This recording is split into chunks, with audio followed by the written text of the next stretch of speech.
감사드립니다.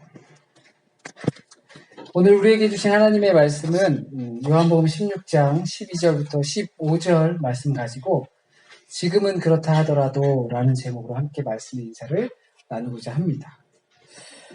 목회를 시작하면서 연세가 지긋하신 선배 목사님을 뵐 기회가 있었습니다.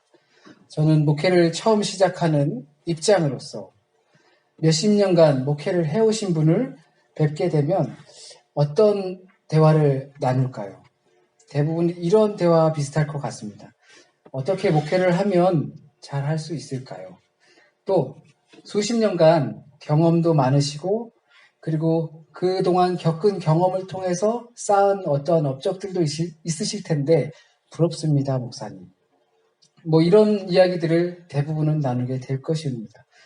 그 목사님이 개인적으로는 부러워 보였습니다. 30여 년 이상 꾸준히 목회를 하신 것만으로도 부러웠습니다. 그 정도 연수면 또 내면으로 다른 부러움은 경륜도 있을 것이고 목회의 지혜도 있을 거라 생각이 들었습니다. 어떤 곤란한 일들이 생겨도 그 경륜과 지혜를 가지고서 충분히 잘 넘길 수 있을 것이라고 생각했습니다. 근데 지금 가지고 있는 그 지혜와 경험을 가지고 그분이 다시 시작하신다면 더 잘하실 수 있지 않을까라는 생각을 조심스럽게 했습니다. 30년, 40여 년 목회를 하신 분이 그 경륜을 가지고 그 지혜를 가지고 다시 젊은 나이로 처음으로 목회를 시작한다면 참 잘하시겠지라는 생각을 조심스럽게 했습니다. 그런데 생각해보니 그분은 이제 곧 은퇴를 하셔야 되는 위치에 있었던 것입니다. 여러분들도 아마 여러분의 각자의 분야에서 아주 오랫동안 봉사를 해오신 분들을 뵙게 되면 저와 비슷한 마음을 갖지 않을까 생각이 듭니다. 저 정도 하셨으면 모르는 게 없겠다. 그런 생각이 들 것이고 내가 지금 고민하고 있는 문제들을 그분들도 겪으셨을 텐데 저분이라면 어떻게 해치고 나오셨을까라는 생각을 자연스럽게 들 것입니다. 그런 것들이 대부분 기술적인 문제나 지식적인 문제라면 더욱더 그러할 것입니다. 그 기술을 습득하고 계시다면 나도 그 기술을 습득했으면 좋겠다.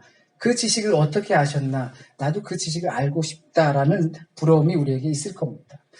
또한 여러분이 자신의 일에서 손을 놓아야 할 때쯤이 된다면 10년만 젊었으면 하는 생각을 자연스럽게 하게 될 것입니다. 그렇다면 지금보다 더 노련하면서도 충분한 에너지를 가지고 할 수 있을 것이다 라는 생각을 할 겁니다.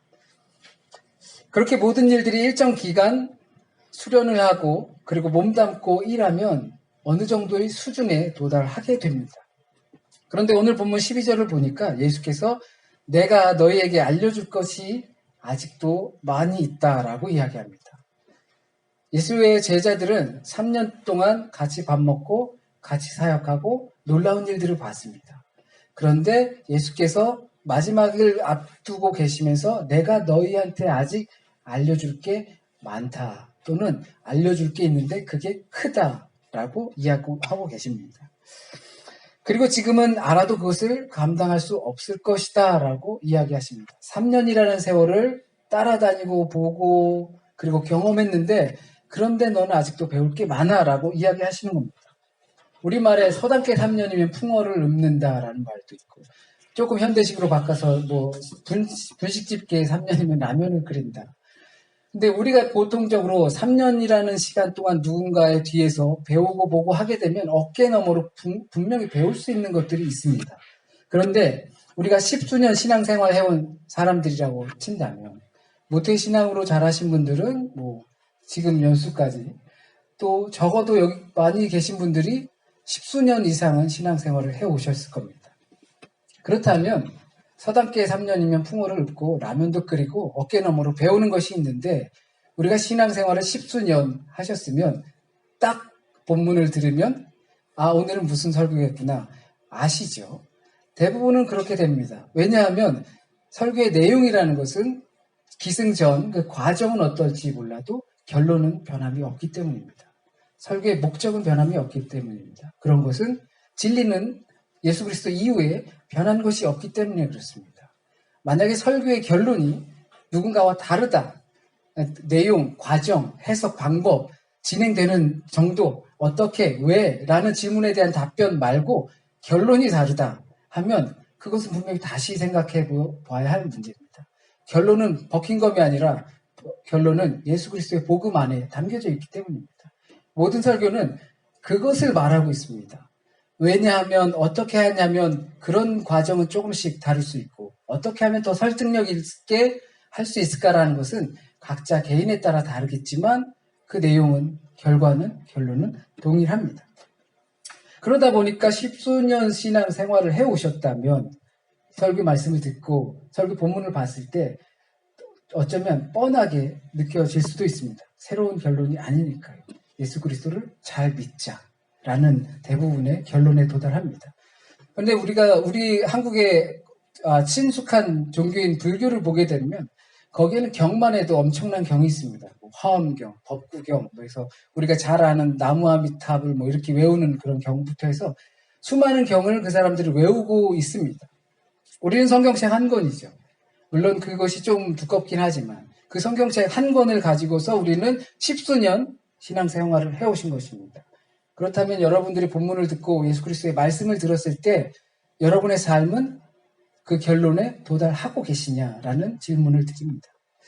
예수께서는 아직도 할 말이 많다. 알려주고 가르쳐주고 싶은 것이 아직도 많이 남아있다고 말씀하고 계십니다. 우리가 십수년 신앙생활을 했음에도 불구하고 그렇다라고 말씀하신 겁니다. 알려주고 싶은 것이 있는데 다만 제자들이 그리고 우리 교우들이 신자들이 그것이 준비되어 있지 않아서 그것을 알아도 감당할 수 없다라는 겁니다. 그것이 우리가 알게 되면 감당하기 너무나 버거울 수 있다라는 겁니다. 신앙생활 십수년을 해왔는데도 우리에게 아직도 들어야 할 말이 남아있고 우리가 아직도 더 깊이 깨달아야 할 크기의 진리가 남아있다는 것입니다.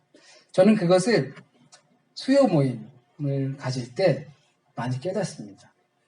매월, 올해부터 한 매월 준비 모임을 하면서부터 또 많이 깨닫습니다.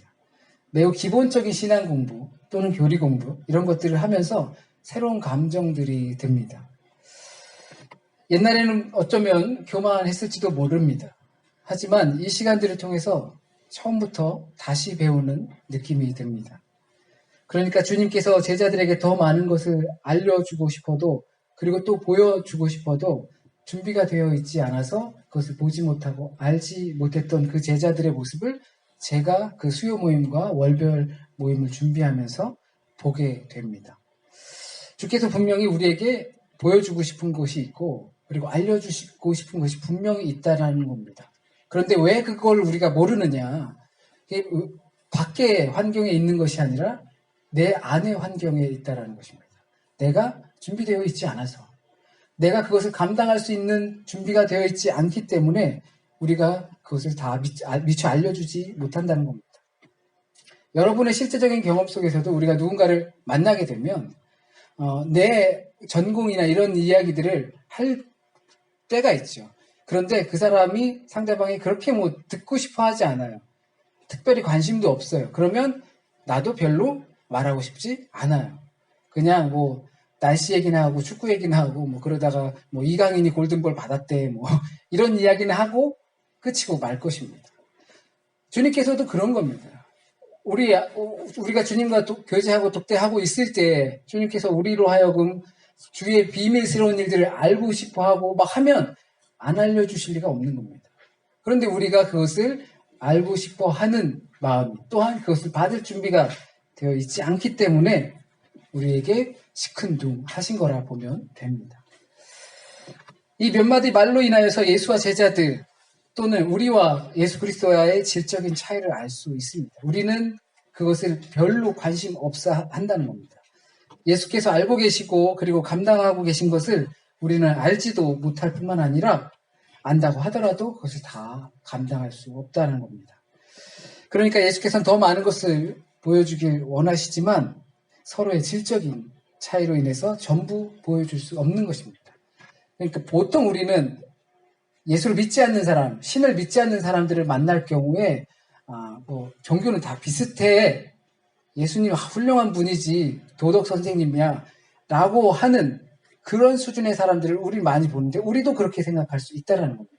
그게 예수 그리스도의 또는 하나님이 우리처럼 낮아서가 아니라 내 수준이 낮아서라는 것을 우리는 분명히 알아야 합니다. 그래서 예수께서는 그 질적인 차이를 가지고 우리가 알아먹을 수 있고 감당할 수 있는 것은 무엇이며 우리가 감당할 수 없는 것이 무엇인지 16장 7절 말씀에 이렇게 말씀하십니다. 내가 너희에게 실상 말하노니 내가 떠나가는 것이 너희에게 유익이다.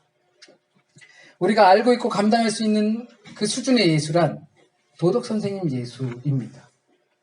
내 수준의 예수는 바로 그런 예수인 것입니다. 내 질적인 수준의 예수는 좋은 분 하시고 그리고 도덕적으로 우리를 가르치시고 또는 우리에게 놀라운 일들을 보여주셨던 바로 그런 대상의 예수님입니다. 조금 더 가면 어쩌면 예수를 따라다니던 그 제자들이 미처 감당할 수 없었던 것은 예수님은 혁명을 일으켜서 로마로부터 우리를 자유롭게 해야 될 그런 혁명군자처럼 생각했기 때문에 자기들의 수준이 바로 그 수준인 것입니다.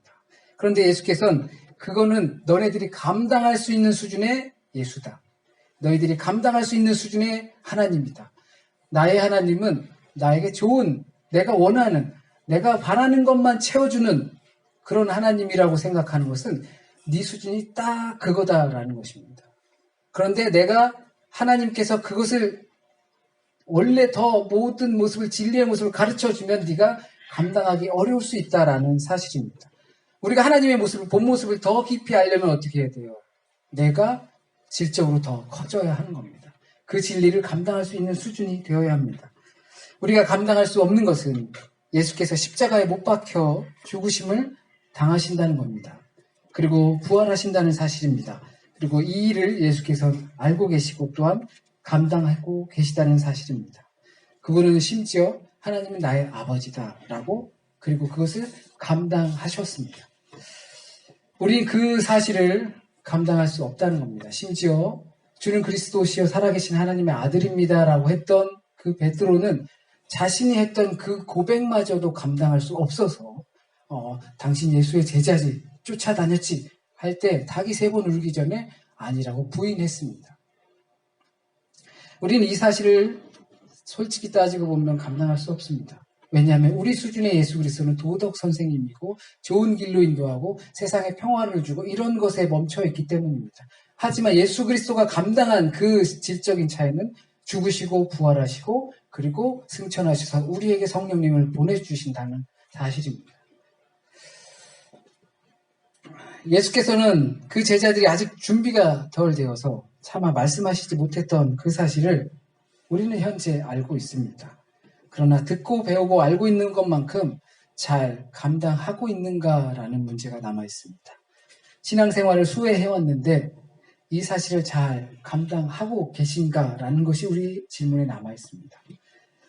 그런데 예수께서는 그런 것이 진리의 영이 우리에게 오시면 우리가 그 일들을 감당할 수 있다라고 말씀하십니다. 진리의 영이 우리에게 오시면 우리는 그 진리의 영을 통해서 진리를 명확하게 알 수 있다라는 겁니다. 우리가 우리의 힘으로 우리의 능으로 그것을 해야지라고 하는 것이 아니라 진리의 영을 우리가 찾고 부르고 두드리고 구하고 했을 때 진리의 영을 우리에게 주시고 그 진리의 영이 우리 안에 머물게 되면 우리는 그 사실을 감당할 수 있게 된다는 것입니다. 그 진리의 영은 우리를 또한 할 수 없다 하여도 감당할 수 있게끔 인도하십니다.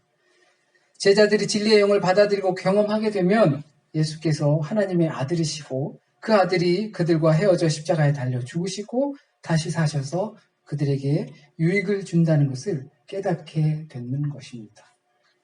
예수께서 그들을 떠나야지만 우리에게 유익이 있는 겁니다. 계속 우리랑 같이 살면서 물고기를 그냥 실컷 먹게 해주고 그리고 내 아픈 병도 막 고쳐주고 하는 것이 우리의 유익이 아니라는 사실을 말씀하고 계신 겁니다. 지금 우리에게 진리의 영이 임하신다면 우리의 눈 속에 있는 비늘이 마치 사도 바울의 눈 속에 있었던 비늘이 벗겨져서 다시 볼 수 있었던 것처럼 우리가 그렇게 볼 수 있습니다. 우리의 생각을 덮고 있는 그 비늘이 벗겨지게 됩니다. 진리는 그렇게 벗겨지는 것입니다. 알레테이아, 알레테이아, 레테라는 것은 은폐를 말합니다. 레테, 은폐됐던 것이 반대로 벗어지는 것이 바로 진리를 뜻합니다. 그러니까 진리의 영은 우리가 감싸고 있었던 것들을 벗김으로 인해서 그것을 볼 수 있게 되는 것입니다. 사도 바울이 눈이 멀어서 그 비늘이 벗겨져서 이제 제대로 볼 수 있었던 것처럼 우리의 눈에, 우리의 생각에, 우리의 마음의 비늘이 벗겨짐으로써 내 질적인 수준이 그것이 벗겨짐으로써 그 큰 하나님의 비밀, 그 하나님의 일을 우리로 알게 하시는 것이 바로 진리의 일입니다. 재력이 있다고 또는 실력이 있다고 경륜이 있다고 경험이 많다고 하나님께서 하나님의 일을 감당하도록 일깨워 주시는 것이 아니라는 사실입니다. 진리의 영이 우리를 나 혼자는 감당할 수 없는 하나님의 일을 일깨워 주셔야 진리가 우리를 자유케 하고 누구보다 자유롭게 하나님의 일을 할 수 있게 되는 겁니다. 진리의 영은 우리의 차가운 마음을 따뜻하게 해주십니다. 혼란한 우리의 마음을 그리고 우리의 생각을 정돈하게 해주십니다. 이 진리의 영을 찾고 또 찾아야 합니다. 어떤 기술을 연마하는 것이 아니라 말씀을 통해 성도의 교제를 통해 예수께서 부르라 찾으라 구하라 두드리라 하셨던 것처럼 진리의 영이 우리를 일깨우도록 우리는 그것을 찾아야 합니다. 그 진리의 영이 우리에게 들어오게 됩니다. 그 진리의 영이 우리를 진리의 자리로 이끌어 주시는 것입니다. 그리고 우리로 하여금 하나님의 장래일을 알게 하시고 단지 하며 느끼는 것이 아니라 그 깨달음을 주시어 만류하는데도 불구하고 그것을 나는 감당할 수 있으니 걱정하지 말라 할 수 있습니다. 하나님께서 세상을 지으시기 전에 세상이 흑암 중에 있었고 혼돈 가운데 있었다고 합니다. 하나님께서 손대시기 전에 하나님께서 말씀으로 만지시기 전에 이 세상은 혼돈으로 가득했고 차가웠고 어두웠습니다. 지금 우리가 사는 세상은 내가 서 있는 자리는 어쩌면 어둡고 차갑고 혼란스러운 세상입니다. 하나님께서 손대셔야 하고 하나님께서 말씀으로 만져주셔야만 합니다. 그것이 하나님의 창조 사역입니다. 주의 진리의 영이 우리를 진리 가운데로 인도하셔야 합니다. 그래야 우리의 삶은 정돈됩니다. 그러니까 결국 우린 우리의 문제라든지 하는 것들을 자꾸 보이는 것에서 의존하고 해결하려고 합니다. 정작 그런 방식으로는 해결할 수 있는 것이 그 문제가 아니라는 것을 알면서도 우리는 내 눈앞에 보이는 것과 내가 가지고 있는 능력과 다른 사람들이, 경험 많은 사람들이 했던 그 과정을 통해서 우리는 해결하려고 합니다. 그것은 하나님의 일이 아닌 것을 알고도 말이죠. 우리의 인생은 길다고 하면 길기도 합니다. 1년 길다고 하면 깁니다. 오늘 하루도 길다고 하면 깁니다. 그러나 이 모든 것은 상대적인 시간입니다. 얼마를 보내왔느냐가 중요한 것이 아니라 10년을, 30년을 목회하고 하면서 지내왔느냐가 중요한 것이 아니라 10년을, 20년을 내가 그 한 일에 정진하면서 살았다는 것이 중요한 것이 아니라 어떻게 보내왔느냐가 중요한 겁니다. 앞으로 닥칠 시험을 준비하기 위해서 몇 시간 책상에 앉아 있었느냐가 중요한 것이 아니라 어떻게 시험을 준비했느냐가 중요하다는 사실과 같습니다. 길다면 길고 짧다면 짧은 우리의 인생을 설득력 없는 삶으로 마무리를 한다는 것은 너무나 아쉬운 일입니다. 하나님은 우리에게 놀라운 장래일을 알려주시길 원합니다. 그 비밀스러운 일들을 알려주시길 원합니다. 그리고 우리가 그것을 감당하길 원하십니다. 그렇기 때문에 우리는 그 진리의 영의 세계에서 따뜻하고 정돈된 모습으로 하나님께서 손대시는 모습으로 살아갈 수 있는데 차갑고도 또는 어둡고도 정돈되지 못한 그 마무리를 한다는 것은 우리의 길다면 긴 인생이 무의미하게 되는 것입니다. 진리를 알고 장래의 일을 알고도 하나님의 일을 알고도 감당할 수 있는 우리의 인생이 되길 진심으로 소원합니다. 어쩌면 그것이 우리의 인생에 가장 꼽히는 시기가 아닐까 생각이 됩니다. 진리의 영을 깨닫고 감당하면 우리는 아름다운 인생으로 꼽힐 줄 믿습니다. 기도드립니다. 하나님, 우리는 스스로 참 많은 것을 알고 할 수 있다고 생각할 때가 많이 있습니다. 때로는 어려운 문제가 생기게 되면 사람들에게 묻곤 합니다. 물론 하나님의 사람을 통해서 하나님의 지혜를 또한 받기도 합니다. 그러나 그것을 의지하는 것이 대부분 그 사람이 경륜이 많고 경험이 많고 그러므로 잘 해결할 것 같고 그래서 그들에게 의지하는 경우가 우리 안에서 너무나 많이 있었습니다. 그것은 결국 하나님의 일이 아니고 우리가 하나님의 일을 할 때에는 그것으로 해결할 수 없음을 알면서도 우린 그런 식으로 해결해 왔습니다.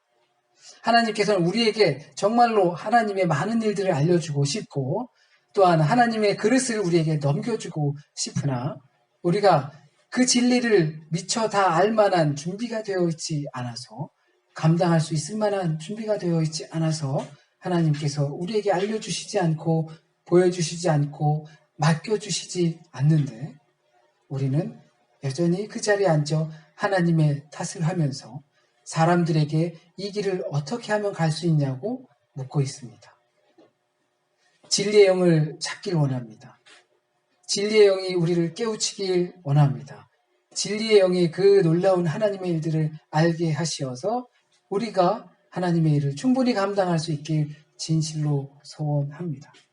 하나님, 오늘 이 시간 혹시라도 잘못 전해진 말씀이 있으면 주님께서 오늘 우리에게 하시고자 하셨던 말씀만 남게 하여 주시고 뿌리 내리게 하여 주시고 열매 맺게 하여 주세요. 또한 한 주간의 삶도 주님께 맡깁니다. 주님께서 우리의 주인이 되어주셔서 우리의 삶을 인도하여 주시고 진정한 능력이 주님께서 나옴을 믿고 의지할 수 있는 한 주간 되게 하여 주세요. 모든 말씀 우리 주님 예수 그리스도의 이름으로 기도드립니다. 아멘.